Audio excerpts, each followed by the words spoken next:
Додека власта се фали дека ќе се зголеми минималната плата за нешто околу 1500 денари, животот на граѓаните станал поскап за 1000 денари, а цените по маркетите се поскапи и поскапи.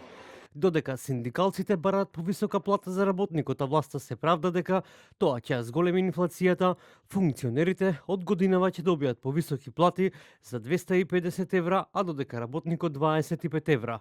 Минималните месечни трошоци на 4-члено семејство во јануари изнесувале 66.413 денари и се зголемени за 921 денара во споредба со декември, покажуваат податоците на Сојузот на синдикати на Македонија.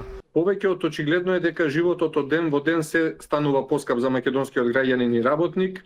Последните податоци покажуваат дека скоро за 1000 денари само за еден месец е зголемена потрошувачката кошничка, што значи дека за еден месец сме посиромашни за 1000 денари. И така како ќе донесеме одлука и за протести и за штрајкови во текот на утрешниот ден на највисоките органи и тела на ССМ, бидејќи не се издржува повеќе со овие плати кои што ги примаат работниците. Поради зголемените трошоци за живот, ССМ бара зголемување на минималната плата на 600 евра и на сите останати плати. Поради немањето на слух од страна на власта и работодавачите, синдикалците утре ќе одлучуваат кога ќе се случи протестот кој е со тенденција да прерасне во генерален штрајк.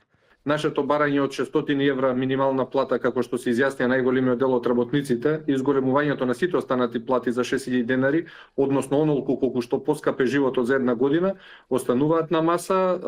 Дали се надеваме или не од другата страна кај ќе имаме разбирање, повеќе не е ни важно, бидејќи ќе утврдиме само време и место каде ќе направиме големиот работнички протест, кој што може да биде и во повеќе денови, а се очекува да донесеме одлука и за генерален штрајк како во јавен, така и во приватен сектор. Од влада претходно информираат дека како ќе се договорат синдикалците и работодавачите, тие тоа ќе го испочитуваат. Работодавачите пак децени дека бизнисот тоа нема да го издржи, додека КСС се настават дека работниците треба да го добијат тоа што е законски во март, а е спротивно од барањето на ССМ.